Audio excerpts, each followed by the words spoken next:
For decades, NASA repeatedly stated that there is no proof of life in the universe and no evidence that unidentified flying objects are from other planets. But in July of 2015, the world's most advanced space agency made an unprecedented announcement. A prediction that we will find other life and that it will be found within our own galaxy. Most astonishingly of all, they placed a time frame on what would undoubtedly be the most significant event in human history. NASA claimed that not only will we find evidence of extraterrestrial life, they stated that this discovery will happen in the next 20 years.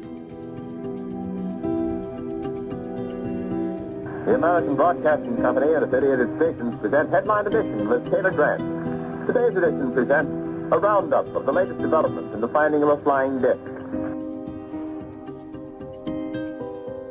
Landed at a ranch at Corona, New Mexico. Rancher W.W. Brizell was the man who discovered the saucer. Colonel William Blanchard of the Roswell... I've never understood why we laugh at those people who say they've seen UFOs. We know from declassified documents that whatever they are, some of them are real and can't be explained. Back to the original, Don Schmidt. What are they hiding? Well, I think they're hiding, first of all, the fact that they... There's one UFO case that never goes away, especially civilian witnesses, and some investigators who'll never give up on the truth.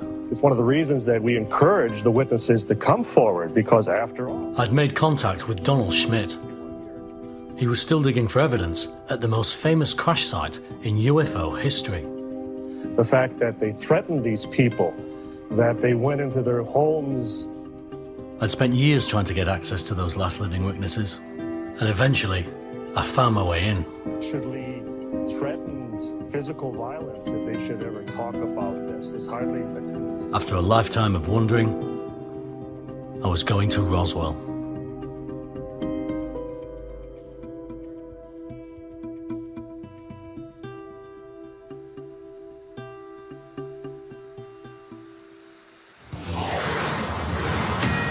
This is a Fox News alert. Overnight, the government shut down for the first time partially in 17 years. The fiscal deadlock between the White House and GOP officials continues with the partial government shutdown. The timing for the new dig couldn't have been worse.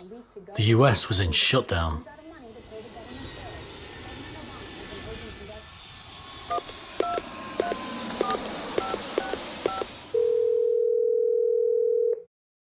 Hi Don, I've just landed in Albuquerque. Are we good to go? Yes, hi Simon. I don't necessarily have the best of news. I'm sorry, but because of the government shutdown here, as things would be caught up in Washington, and specifically to the Department of the Interior, we may have to postpone. But the bad news didn't end there. My first interview, and the reason I'd flown to Albuquerque, had to cancel at the very last second. Eleazar Benavides, a retired military man, is the only person alive who says he saw the dead occupants of the Roswell UFO crash. Despite all the setbacks, I had other witnesses to see, and Roswell was still 200 miles away.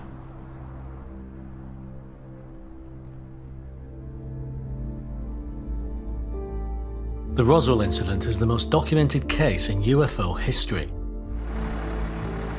and the people connected to it still living get fewer every year. If you want to get to those witnesses, Donald Schmidt is the man you need to speak to. He's also one of the few investigators left still working on the case. You didn't read about that in the press because, again, the press won't touch it. This is considered taboo. This is fringe. For more than 20 years, Schmidt has been looking to prove that Roswell was in fact an extraterrestrial event. The bodies came in. That was her story. Don Schmidt and his writing partner Tom Carey still work the case more than 60 years after the event happened. So you guys are still finding witnesses, and like daughters and sons of witnesses? Daughters and sons, but we found two first-hand witnesses in April. These were in the yearbook. Yes. Walk through exactly. But there was someone else at the meeting I wasn't expecting. Jaime Maussan is a Mexican journalist who's been reporting on UFOs for years.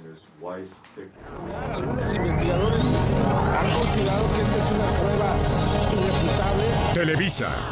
A long-time supporter of Schmidt and Carey's work, Maussan is another prominent figure in the UFO scene. Con Jaime Maussan.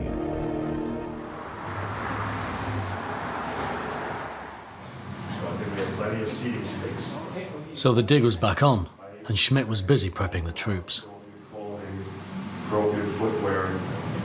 But this mixed team of investigators, photographers, and loyal followers were already set for the early start the next morning.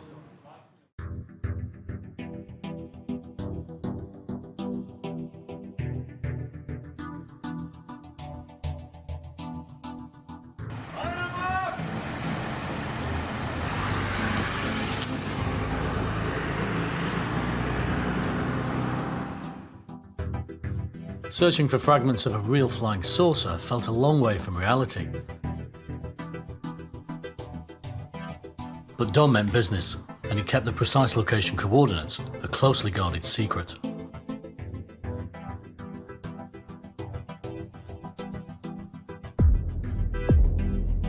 KBIM 94.9, The Country Giant. Guns is your American family gun shop. They've been doing it for 28 years. It is a family-run organization. 1907 Darkfade and Roswell. 28 years. We have another one. Somebody's got my gloves. I wonder who that is.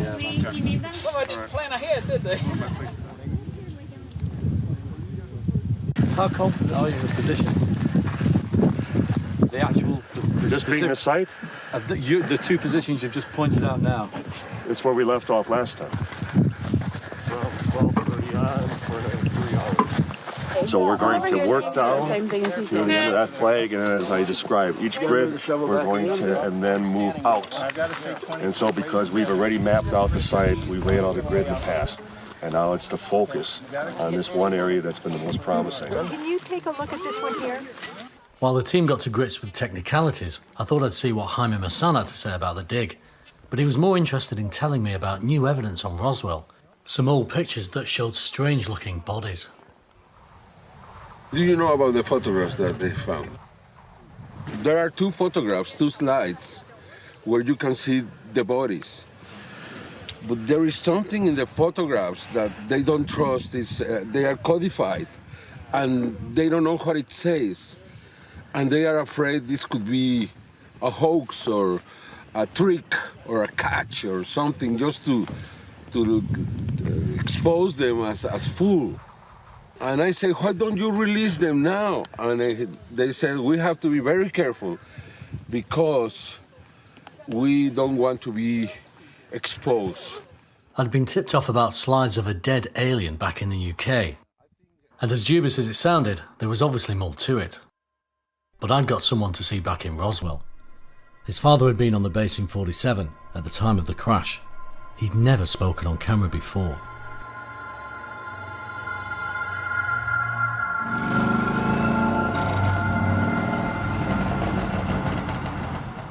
With the U.S. government is known to cover up things. I mean, factual. Yeah, of course. I was involved in one, which was the pursuit of the Khmer Rouge in Cambodia in 1974 and 75, because I was in Vietnam, and they didn't invent that till, 15, 20 years ago. Gary's father had been on the airbase the very day that the Roswell incident happened. So my father was stationed here in the 509th and had top secret clearance and was a flight engineer on the B-29s at that point in time. If it in fact had been a benign military test or a weather balloon, they would have talked about it. What do you think he witnessed yourself? He knew the pilots' names. He had flown with them. He had been to Patterson Air Force Base many times. It was a cover-up. I mean, it's evident. I mean, these guys came to town and drank, when they were off a lot. Hard partiers, warriors. And I can't fathom that all of a sudden everything was just turned off like a faucet. That there was no talk, there was no gossip, there was no scuttlebutt. I don't buy that. I was in the service myself. I know how that works. Yeah.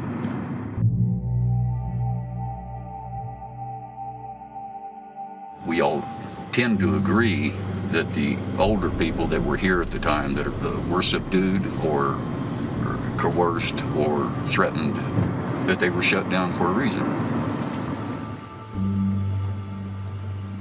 Okay, here it is. This is building 84. Oh, 84. This is it.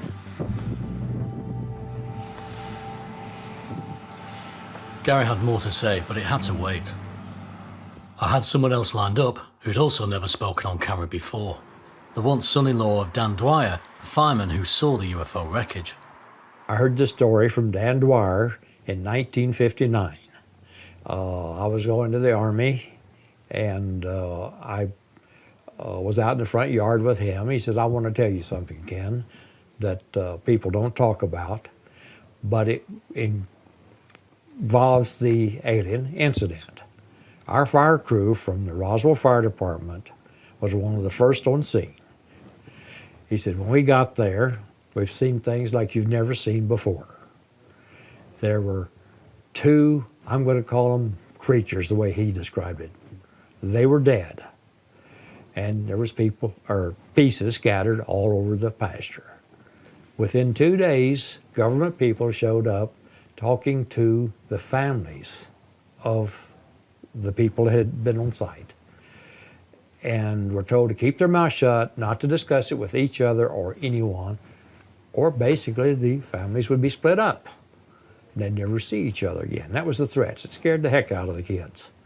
So no one ever talked about it. Ken seemed sincere, but his story was a long way from the official version of events. On July 3rd, 1947, something exploded mid-air near to Roswell, New Mexico, and came down leaving wreckage sprawled over a square mile. The U.S. Air Force say what crashed was a military device being flown for Project Mogul, a top-secret program monitoring the nuclear activities of the Soviet Union. They also claimed what witnesses saw were just crash test dummies dropped from a great height, and that little gray men never entered the equation. Case closed? Afraid not. This fourth official explanation was given 50 years after the event. In 1994, the Army Air Force had put out its third explanation, admitting it had lied after all, with its weather balloon story back in '47, which was actually its second explanation. Confused? That was the idea.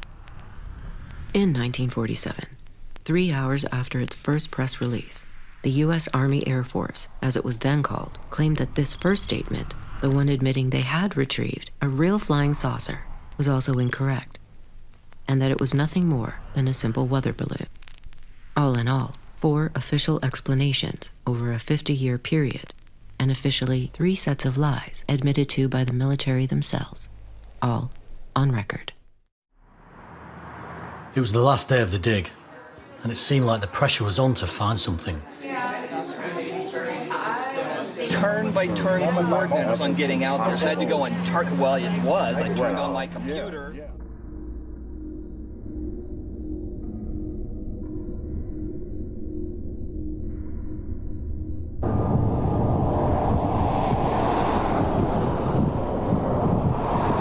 The convoy was in a hurry and took a different route in. And as I held back for the Mexican crew to keep up, the rest vanished in the dust clouds.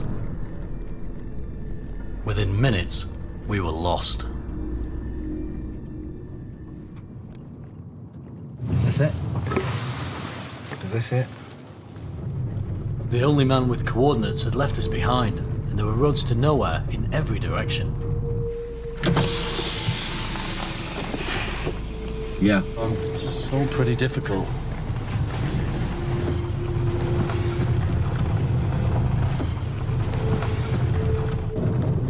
Which way was it now? Was it left? Left. Was it left?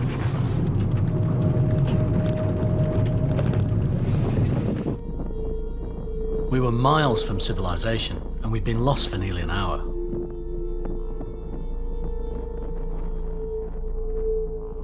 That was them.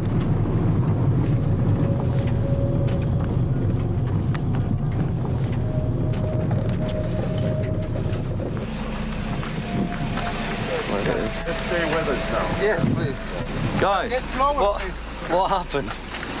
You lost us. No, we're behind. You lost us. We were doing about 40 all the while. We were making sure, and the others all kept up. So, Can you? but how did you? But we're okay now. We'll stay with us. I promise you, I won't forget after this time. Okay. Glad to be back on track as Don drove away at his version of 40 miles an hour. There was a day I wouldn't forget on this trip. The day I met with Frankie Rowe. Her father was Dan Dwyer, the witness who had shared his story with Ken. She'd held some of the fragments of the UFO in her own hands. Well, it was a few days after I was at the fire station that the military came to our house. I saw the car when it drove up the driveway, and it was a military car, you know, flags and all. They went all out for this. He started asking questions first about what did I think I saw. And I told him the whole thing. I saw the material. I saw the state cop that came down. And he said, no, you didn't. You didn't see that. I said, yes, I did. So I came back at him, which made him angry.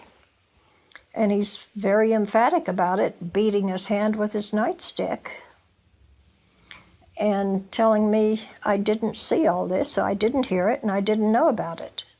And if I ever talked about it or told anyone about it the rest of my life, they would come after me. He said, this is a big desert out here. Nothing but a desert. He said, we can take you out there and bury your bodies and nobody will ever find you. Due to a phone outage on my house phone, a telephone repairman discovered that I had a wire on my phone that was transmitting everything that came in or went out to some other location. It could not have been there when I bought the house because I had my service put in, repairmen were out there. Someone installed it for whatever purpose, I don't know. Just after the crash, Mac Brazel found wreckage on his sheep ranch. He took some fragments to the town sheriff at Roswell, who immediately called the intel officer at the Roswell Army Base, Jesse Marcel. This is where things got much more serious. After retracting their initial statement and publicly playing the event down, the Army then turned the entire region upside down and threatened the witnesses with their lives if they as much as whispered about what had really happened. They even arrested Mac himself for simply reporting it to the authorities, locking him up until he was persuaded to say that all he had seen was a weather balloon. But hundreds of witnesses are now on record saying this mundane explanation is a complete fabrication. Dozens of credible professionals, with everything to lose and nothing to gain, say the official story is a lie, and that it was in fact an object and persons of unknown origin. My next connection to the case was Fawn Fritz. She was the granddaughter of Mac Brazel, the rancher who'd found the UFO wreckage. It happened. Sorry. It happened. It was here. They had trucks and trucks of guys out here, Dad said. They were out here for days and days and days. And they just didn't come once. They came back twice after that, too. Grandpa picked up what he found, you know, the pieces. And then they went back over to Floyd's. And he wanted to show them to Floyd to get Floyd's opinion of what he thought they were. And they sat there and had coffee. Well, how could he do that? Well, he didn't realize. He had no conception that there was a spacecraft laying down here in the ditch somewhere. I mean, when the military come out here, they were out here for days and days and days. And I mean, they were walking shoulder to shoulder. And if they even thought that it was anything to do with the crash, they picked it up. So, I mean, as far as there being any pieces left, no. It's a waste of time and money to even look.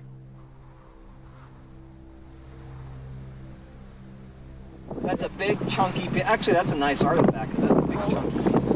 No, it's not a bullet. You can see it's So during the last hours of the dig, they'd found something. A piece of metal which had been buried under the earth. Strangely, with no visible corrosion. There's so much strong evidence on the Roswell case, but this was a long way from it. The truth is constantly, just like the crash site, the debris field. The truth has its way of always coming to the surface. And I, for one, am always going to be watching for it. There are only two possibilities for what happened in Roswell in 1947. It's either the greatest hoax of all time, involving hundreds and hundreds of people from all walks of life, civilian, military, media, the press, or it's the greatest story of the millennium. And when that final announcement is made, when that final proof is presented to the world, I want to be there. But when it came to talking about the slides, Don was still being guarded. I thought I might have more luck with his research partner, Tom Carey. Just tell me, if you will, you're working on something new, you can't tell me very much about it. Can you explain a little of what that is and why you can't discuss it? Well, I will tell you a little bit about perhaps our most important project that we're working on now. Is a third party has come into possession of some items, and they date from 1947. Now, Don Schmidt and I want to get our own analysis. We're not going to sign on to something that blows up in our face. In this business, that's terminal. So I can tell you that right now, these items, as I have viewed them, are compelling to me. And if they pan out and go all the way through the due diligence process and come out at the end of the line authentic, then in my mind we have a significant proof for the Roswell event as an extraterrestrial event. So according to Tom, they could well be sat on the story of the millennium. But it was time to leave, and I'd still not met anyone who'd been part of the cover-up. I had one chance left, and he lives somewhere in Alabama.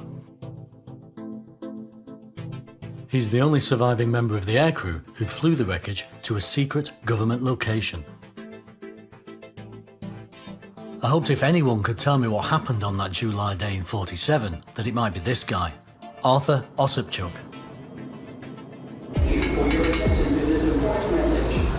Welcome to Mobile Regional Airport. Your safety is important to us. Please stay with your baggage and personal items at all times. Arthur, already in his 90s, lives not far from a place called Mobile. Strangely enough, where Steven Spielberg filmed the final scene to his 70s UFO classic, Close Encounters of the Third Kind. It felt weirdly appropriate.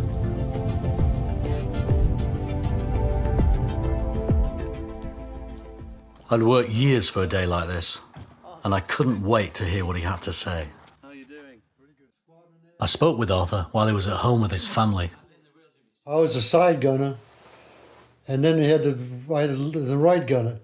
We shared the turret, and we had the tail gunner.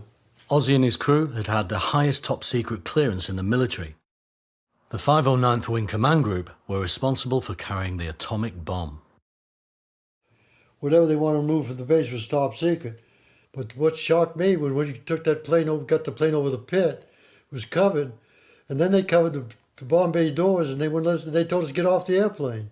What was surprising, I had a top secret clearance. So that was unusual, was it? It was very unusual. We were shocked. We hurt our pride a little bit. It seemed incredible that a crew with high top secret clearance weren't allowed to see what had been loaded onto their own aircraft. Then when we got back to Roswell, that's when they told us to keep our mouth shut. I remember they did, you don't tell anybody, you don't tell your wives, you don't talk to anybody, you don't talk to each other about it.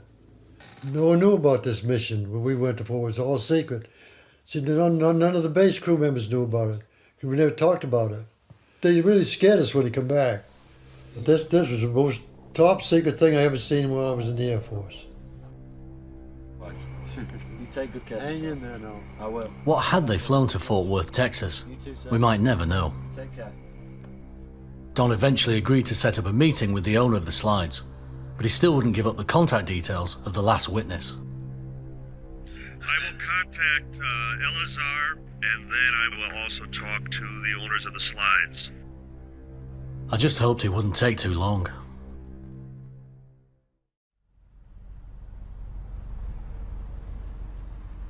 I was still waiting for the interview Don had promised me with the owner of the slides. And then a strange thing happened.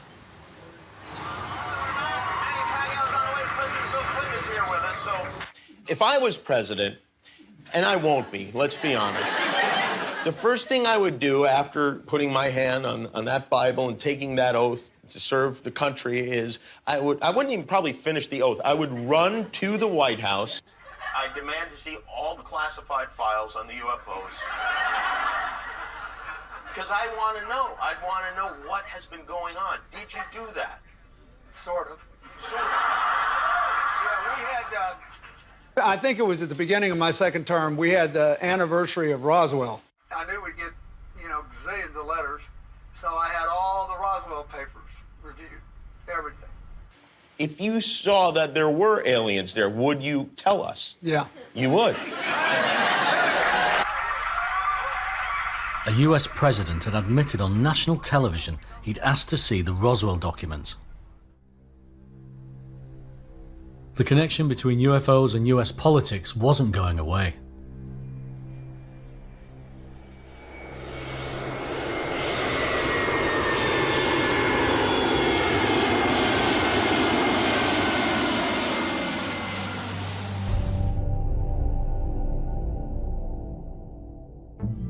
Stephen Bassett is a political activist and the only lobbyist in the US on what he describes as the ET issue. The problem in this field is not scientific. It hasn't been. This issue had been proven 50 years ago. This is a political problem. It's a political policy. You can't solve it with science. You have to solve it with political engagement. And so, okay, I know Washington. I've been there. I've lived there a lot of times. I'm going down there. I'm going to engage the ET issue politically. In 2013, Bassett organised the Citizen Hearing on Disclosure, a serious attempt at engaging Capitol Hill on what he claims is an ongoing truth embargo concerning an extraterrestrial reality. Like many, Bassett argues there's an ET reality being covered up and that UFOs are just a sideshow. The difference is that he's turned this belief into a full-time job. Every advocacy movement that has been of success and importance had a defined prize. The women's right to vote movement, that was a no-brainer. We want the right to vote. We want the amendment. They pushed, they got it. All right? Civil rights movement was primarily about getting the Civil Rights Act. What was the prize in the extraterrestrial phenomena movement? We gave it a prize.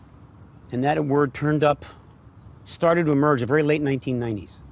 Didn't really get underway until about 2000, called disclosure. The formal acknowledgement of this extraterrestrial presence by world governments, starting most likely with a single government. That is disclosure. That is the prize. That is what we're seeking.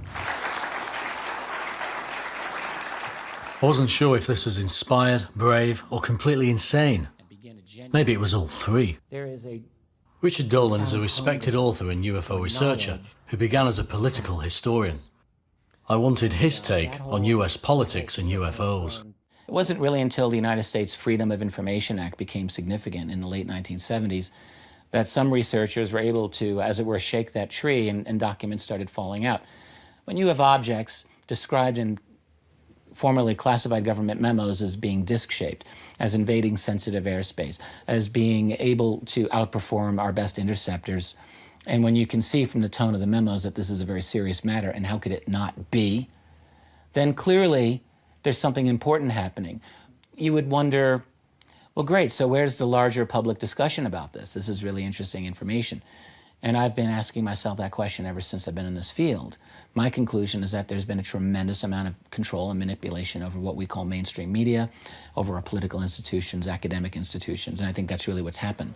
My hand it'd still be hot from touching the Bible, and I would immediately race to wherever they have the files about Area 51 and the UFOs, and I go through everything to find out what happened. Right.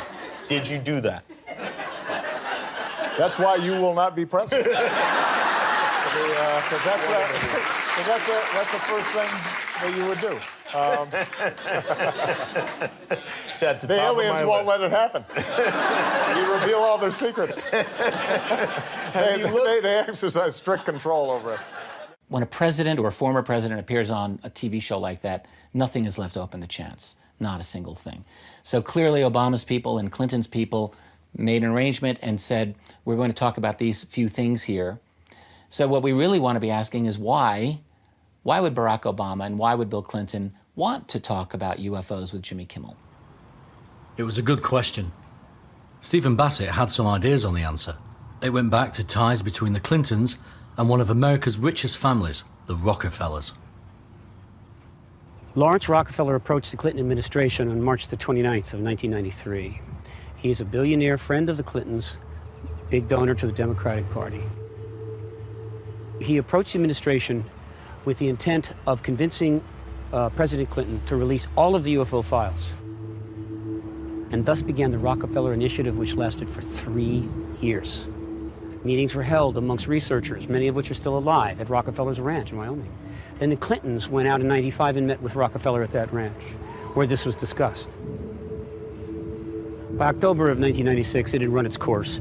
The files were not released. Disclosure did not happen. Clinton was running for re-election. And that was that.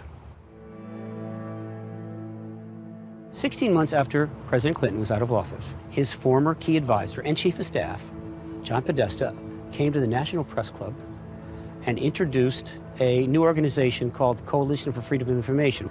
And in the introduction, he makes a very profound statement, which is now on the internet.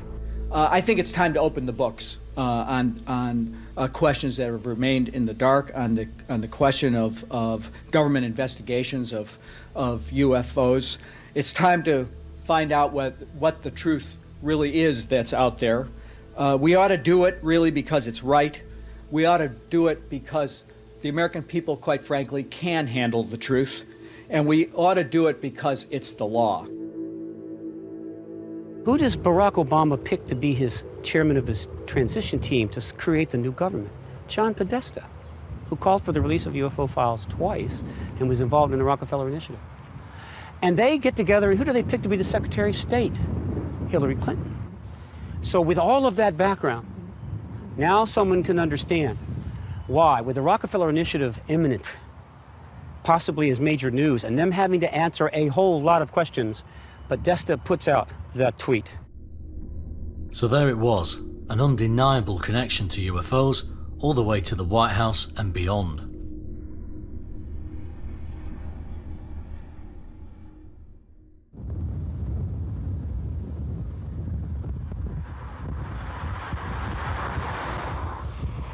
It had been months since Don had returned any of my calls. I thought the evidence of the slides might have fizzled out, but I couldn't have been more wrong. Now, has this been released to the public? No, not yet. And the government knows you have this? You're not scared of it? Here's what I know so far. Several months ago, I was given a box of 400 color Kodachrome slides that appear to have been taken over a 10-year period starting in the mid-1940s. Now, I'm a sports guy. I cover sports for a living. I'm not making any claims as to what exactly is in these two slides. So there was someone else making a film about the slides, and I'd been cut out of the loop, despite all the assurances from Don. And it was Jaime Maussan who would host the event from Mexico City.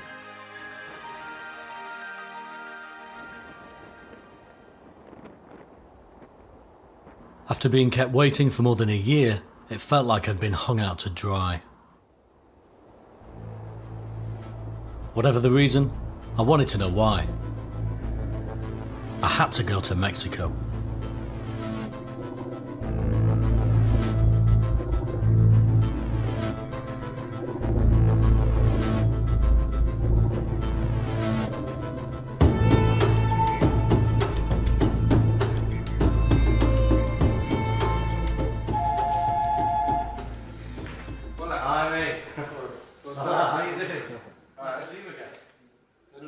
felt like a reunion. But Don was still nowhere to be seen. Then this guy walked through the door. I didn't know who he was at first. It was Adam Dew. But then it all clicked. It turned out that Dew was also the person behind the film Kodachrome. So as well as being the owner of the slides, he was making his own film and was here in Mexico to promote both. It was all starting to make sense, and I could see why I'd been cut out of the loop. It was all about money. Bueno, ¿cómo están todos ustedes? Muy buenos días. Maussan had somehow persuaded Richard Dolan into being involved. Are you happy to be part of this? I'm sorry? Are you happy to be part of this? Yes. But I didn't accept immediately. I had to think about it. You did? There's the risk that you might be wrong. That's what life is. And so we can ignore the risk and just hide under a rock for the rest of our lives and not investigate, or we can put ourselves out there and give it a shot. As Adam Dew wouldn't speak to me on camera, and still with no sign of Schmidt, they'd left Jaime to face the music. I don't suppose you ever expected that you'd be doing anything like this? No. I never expected to be doing this. Everything started when I met you in the digging in 2013. Then I proposed this possibility, and they liked the idea to do it in an incredible venue, and it was very slow. It took more than a year to put everything together. In less than 24 hours, he would be presenting pictures to the world, which he claimed would prove that aliens are here on Earth. So a big name, Edgar Mitchell, had pulled out, but I'd heard that Don Schmidt was on stage. I thought I'd wait for the right moment before I spoke.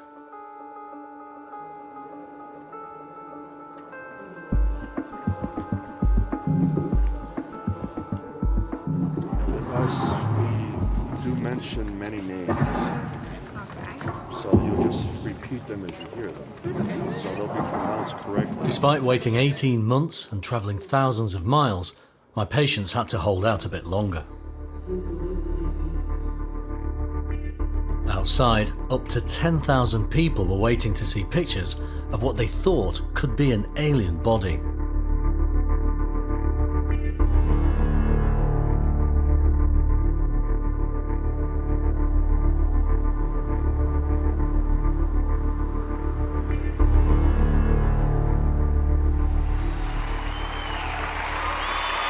Muchas gracias. Muchas gracias.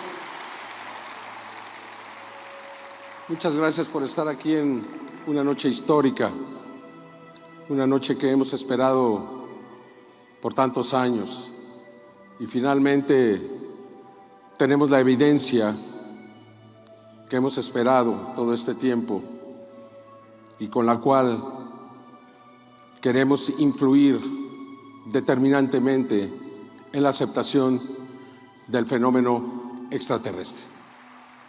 Bueno, ahora sí, si me permiten. It feels to me like you're already preparing for battle before the day. No, it's because I've been in battle before the day. I've been in battle for 3 months. Probably if I was wrong in something, if I thought this was real and it wasn't, and somebody proved that, then I would accept that probably I made a mistake. But now I feel so confident. All the documents from Roswell have been destroyed surrounding the incident.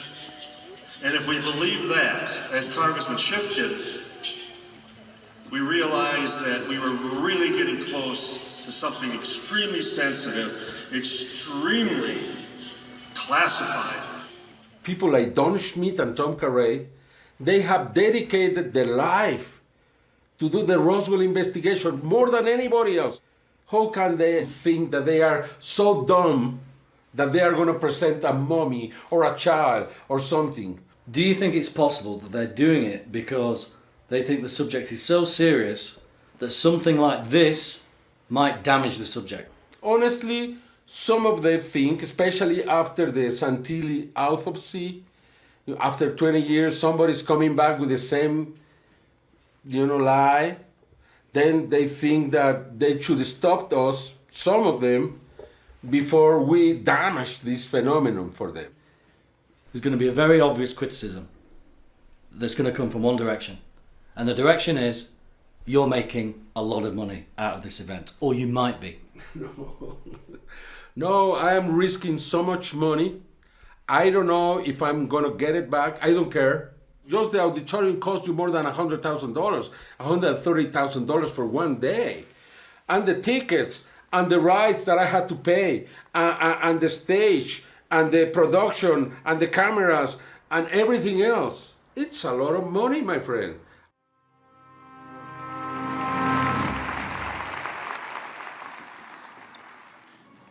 And while we all waited for Adam Dew to show the world his alien pictures, I noticed he never actually said they were pictures of an alien. The first thing that we decided to do was to try to read this mysterious placard that appears in the case that holds the body in the photos. If we could read this placard, mystery solved. Yeah, this was actually more visible. Roswell, huh? But not sure whether you're going to be able to get anything out of that. We'll see. Sadly, Walker was correct. We couldn't really make anything clearly out of the placard.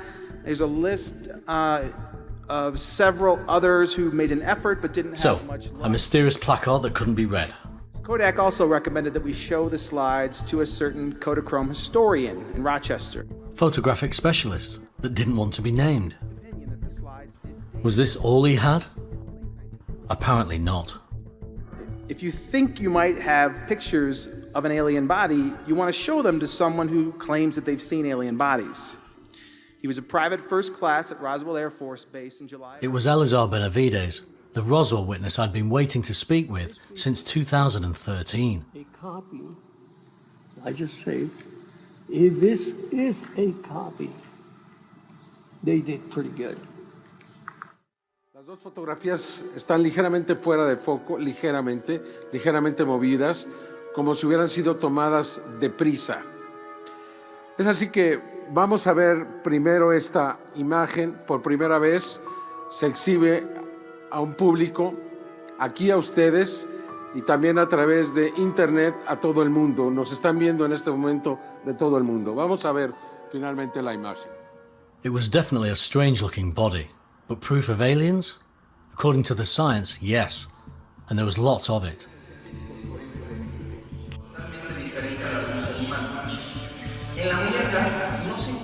Una vez analizado esto, vamos a determinar las diferentes anomalías o patologías que podemos encontrar. I'm a former retired academic who at times worked in fields like human evolution, primatology, comparative anatomy. On closer examination, it's not a human being at all. It is not even a mammal. Jaime had one trick left, a 20-foot-high 3D holographic animation modelled from the slides.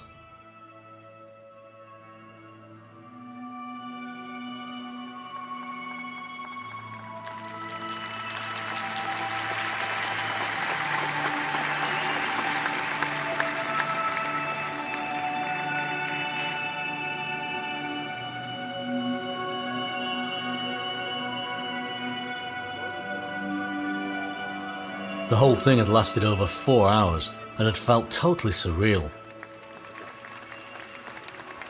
But there was one person I still wanted to see.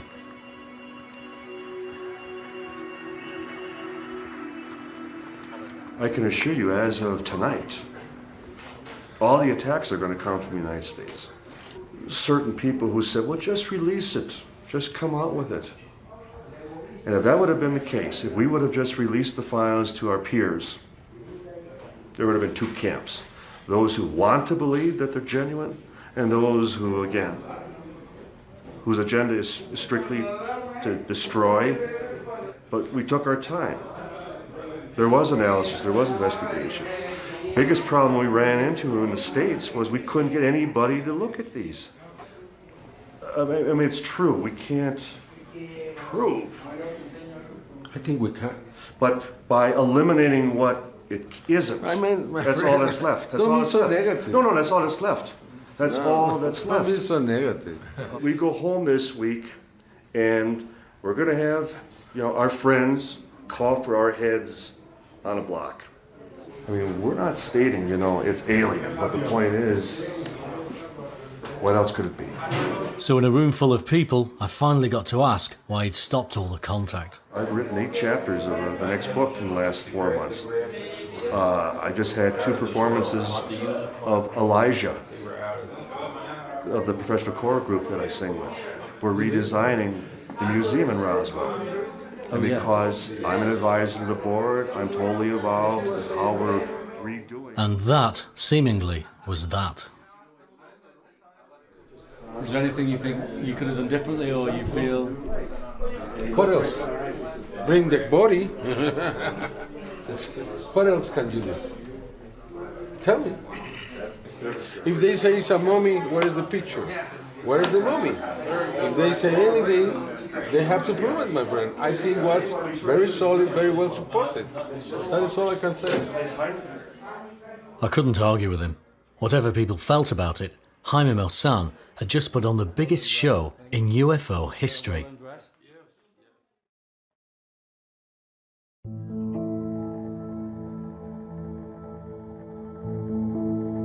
I'd gone as far as I could go in Mexico, and with Roswell.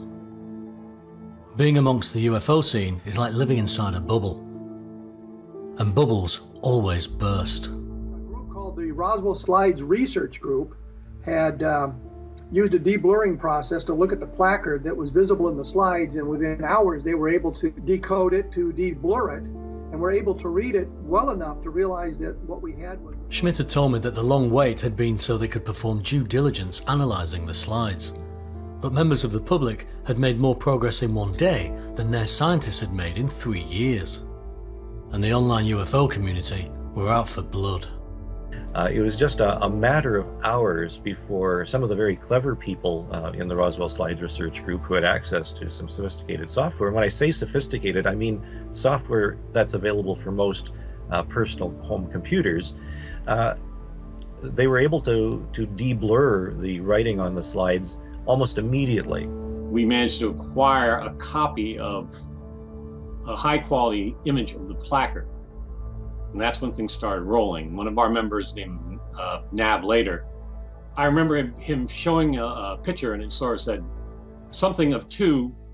At that point, I said, really? These are words. We're actually seeing words on this placard when other people had said they couldn't find anything.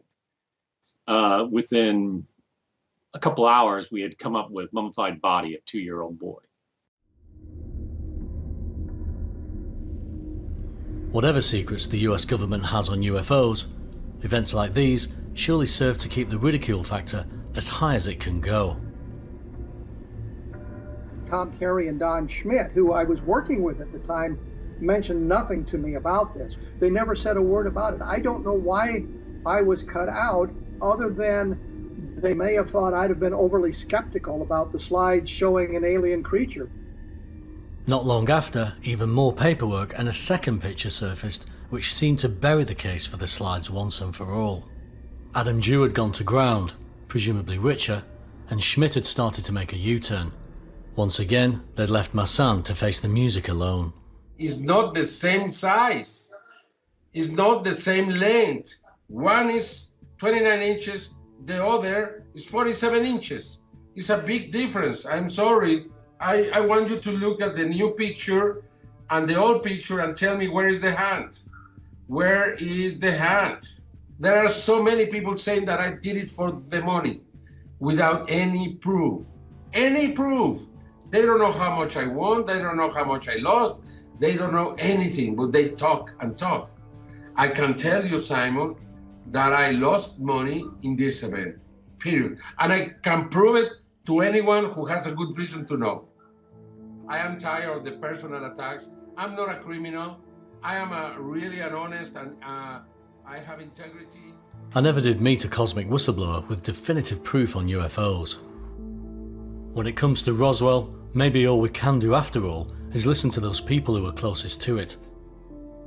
My personal belief is that there was a craft that crashed out there that was not from this world. Look how many years it's been since it all took place. I mean, There's a lot changed in this world in that time. We've learned that space travel is possible, and we are doing it now. Why couldn't it be done from another universe many years before? I'm still no nearer to finding the truth about UFOs, but we all deserve to know it, whatever that truth is. I do think it's important for all of the people, and this includes myself, who were involved in the Mexico City event, simply to admit the slides show a child mummy. That means Jaime, that means Don, that means Tom Carey, that means Adam Dew. Ufology has been damaged by the Roswell slides case, but the slides are a symptom. You know, it was bad research, and I think there's a lot of it. The placard says that it is a mummy. Then one has to accept that. That was the point of my apology. I am hurt by Don Schmidt because of what he did. No question about that. He said he was threatened, that they wanted to sue him. There was some legal situation regarding the use of the name of a particular individual who served to analyze the slides. And that's all I'll say. I think we need transparency, and we need to talk about what's going on in ufology to elevate it to the level of what you would be doing in a real science. Would you think that anybody who says, I have an extraterrestrial body, is going to get away with it? You think that it's going to be accepted? Would you do it? If our failing is anything, is that we relied too much on the scientific communities. And science, as we know, is far from absolute.